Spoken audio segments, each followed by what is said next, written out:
how I made $1.5 million in just 3 months with sponsorships. One of the biggest problems that a lot of creators have is they don't know how to monetize or how to put deals together or what value their brand can bring to other companies. And so what I did was I realized I had a coding channel. We had leads that these tech companies really wanted, because if I sold my sponsorship to antivirus company or IT company, they would literally try to pay me like $100 or $200, and they'd be like, here you go, like do a video. These tech companies, I realized if they could get leads from my brand and we could send them a lot of leads, they could go and show those leads to their investors, and then in their next rounds raise literally millions of dollars. And so I understood that the value that I could bring to these tech companies would be massive because I had a coding channel. And so I then went to these tech companies and pitched them on a 3 to 6 month deal where I projected, hey, we could get you 10,000 or 20,000 leads that would be tech related. And then I even told them you could then take these leads and go to investors, raise a big round of millions of dollars, or these users that we give you, you guys could monetize them in the tech space for a much longer time. And whatever you guys will pay us, you guys will make 3 to 5 times the money. And I essentially projected that out for them in the plan that I gave them. So once essentially they saw that they're gonna give me $1 and get back $5, then doesn't matter what price I give them, they were going to accept. That's how I got deals where companies were paying me between $30,000 to $80,000 for a sponsorship on a single video. And that's how I made $1.5 million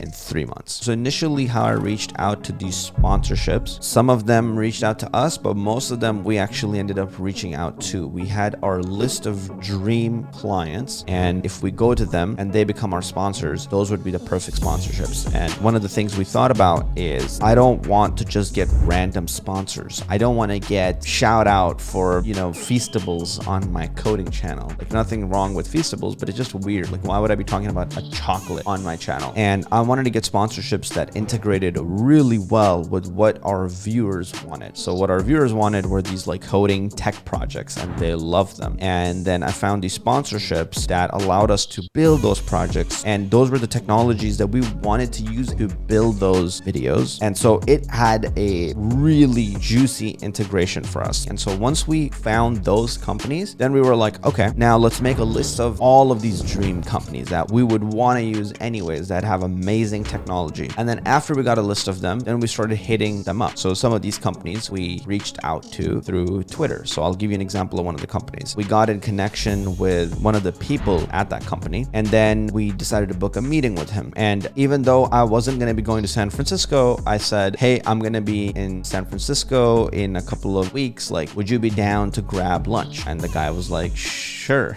And I had sent this message to a bunch of different companies, and let's say out of the 10, 7 said no, and 3 were like, sure, we'll grab lunch. And all of a sudden I hit my team up and I'm like, yo, I'm going to be going to San Fran. And so I go to San Francisco. As I'm driving there, I'm talking to my team and I'm like, hey, I need some more information on this guy that I'm meeting. What he told me is, yo, this person that you're going to meet, he loves chess, and this person knows a lot about chess actually. And I was like, that is fucking awesome, because I love chess and I know everything. I mean, not everything, but I know a lot about chess and I play chess competitively. And so I'm like, that is a perfect thing. And this guy is obsessive over chess. And so once my team told me, hey, this person obsesses over chess, I said, cool. So we can talk to this guy about chess. And so we kind of had a couple of key points that helped build really good rapport. So I hit the guy back up and I said, yo, that's crazy that you love chess, dude. I'm a huge chess fan. For our first meeting, do you want to just play some chess? And the dude was like, fuck yeah, let's do it. So I said, cool. I go to a store, I buy like a cheap chess set, $20-$30, and then I come to meet this guy at a big building. This is crazy. This company is worth billions of dollars. And in my head, I'm thinking, like, who the fuck am I to walk here and talk to this guy? This is insane. So, like, my heart's beating. I'm kind of nervous, but I'm like, fuck it. I just have my chess set and I'm walking in. The security guard was like, hey, where are you going? And I'm like, to the office upstairs. And he's like, do you have security? Do you have access? And I'm like,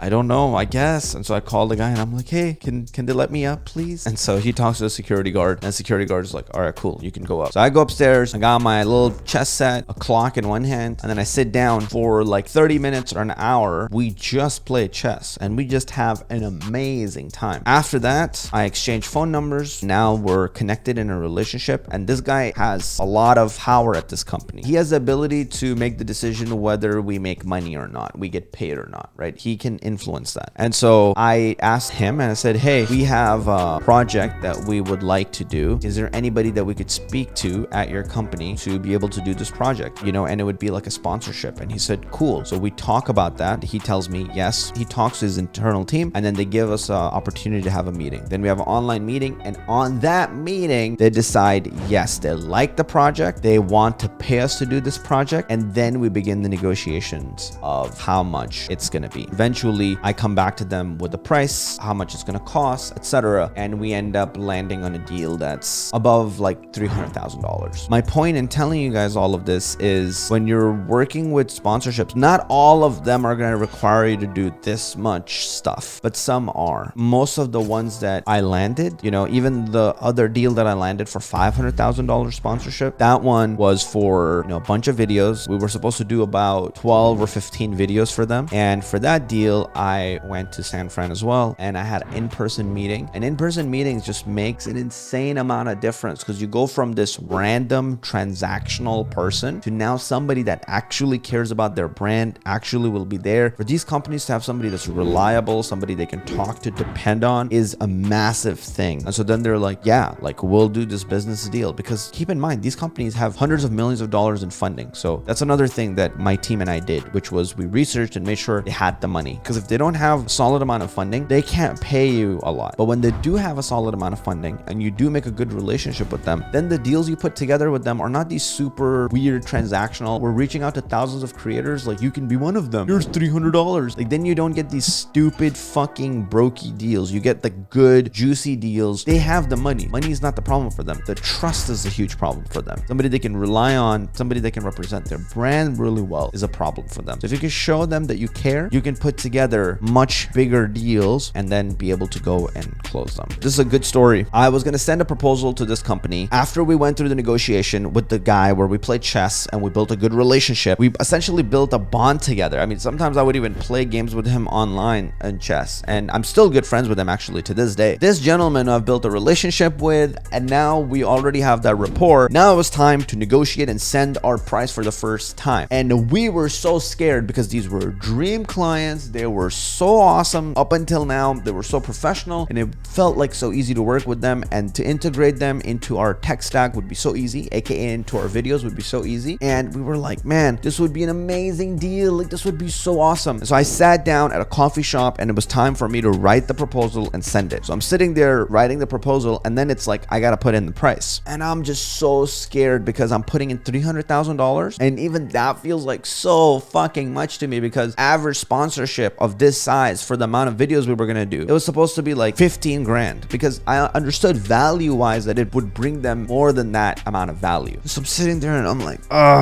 300 just feels like so much. But if they say no and I just lose this, sitting there and about to send it to them, and then something just hits me. I'm like, what if instead of 300 we ask for 700? And to every part of me that just felt like so absolutely insane, I just kept sitting there reminding myself, think of the value that we could bring. And in my mind, people using this technology, and if we're sending them developers that could create on this technology without getting too much into the details, could make them millions. But if a great developer got on there and built something insane, it would make them billions of dollars. While that might be far-fetched, them making millions of dollars was not far-fetched. And so I was like, damn, we could justify 700,000. It was between 300,000 and 700,000, and I'm just so scared. My heart's beating, and I'm talking to my team, and I'm like, which one should we send them, 300 or 700? And we're going back and forth and back and forth and back and forth until finally, as my fingers just hovering over the enter button on the keyboard, I change it to 700 and I just hit send, close the laptop, and I'm like, what did I do? If they fucking hate me, what if they're like, this is just the greediest fucking bastard ever, we're not gonna do any deal with him? The craziest thing happened. They came back to us, started another conversation, said, no, we can't do 700, that is too much. And we ended up finally deciding and stopping at 300,000. And that to me was one of the craziest deals I've ever made. And that taught me a huge lesson, which is go for as much as you can possibly think of. Worst case scenario, you'll get down to some lower level, which which is still a win. So in my mind, I had 100,000 was a win for